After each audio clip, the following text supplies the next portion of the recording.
মিশরীয় সভ্যতা। কারা সপ্তাহকে 7 দিনে বিভক্ত করেন? কোন জাতি 7 দিনে এক সপ্তাহ প্রচলন করেন?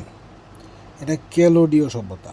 আর মিশরীয় সভ্যতা, প্রথম একেশ্বরবাদী ধর্ম কোনটি? মিশরীয় ধর্ম, প্রাচীন মিশরীয় ধর্ম। কোনটি সবচেয়ে প্রাচীন সভ্যতা? মিশরীয় সভ্যতা। এটা অপশন বিবেচনায়, মানে অপশন 4টার মধ্যে মিশরীয় সভ্যতা হলো প্রাচীন, আর অন্যান্যগুলো যদি থাকে তাহলে মেসোপটেমীয় সভ্যতা হলো প্রাচীন। কোন নদীর তীরে মিশরীয় সভ্যতা অবস্থিত ছিল? কোন নদীর তীরে মিশরীয় সভ্যতা গড়ে উঠেছিল? নীল নদ।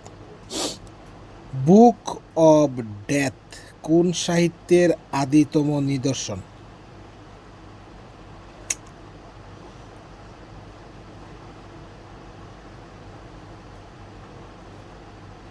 তা মিশরীয়।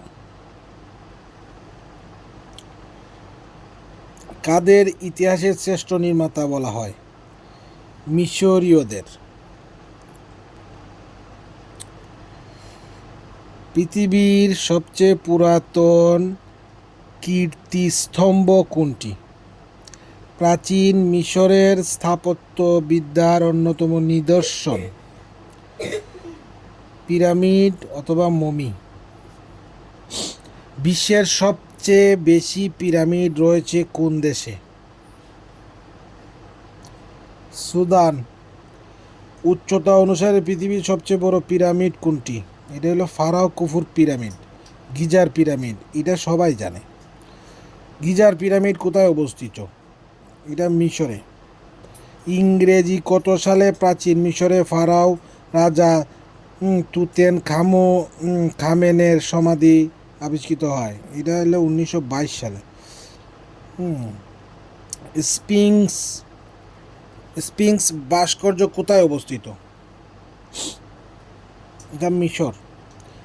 হায়ারোগ্লিফিক হলো একটি লিখন পদ্ধতির নাম।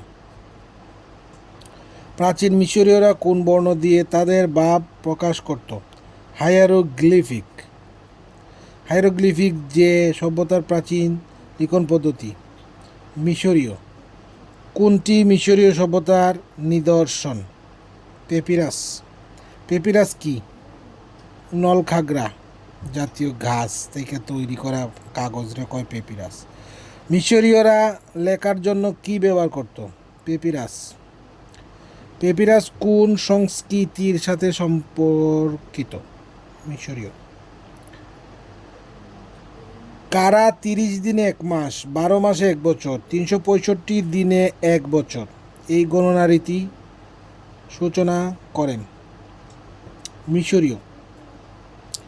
লাস্টে একটা প্রশ্ন আছে সিন্ধু সভ্যতার। সেই প্রশ্নটা হইল, সিন্ধু সভ্যতা কোন যুগের সভ্যতা? এটা প্রস্তরও হবে না, লৌহ যুগেরও হবে না, কোনোটিও নয়, এটাও হবে না। এটা ব্রোঞ্জ যুগের। সিন্ধু সভ্যতা কোন যুগের সভ্যতা? এটা ব্রোঞ্জ যুগের।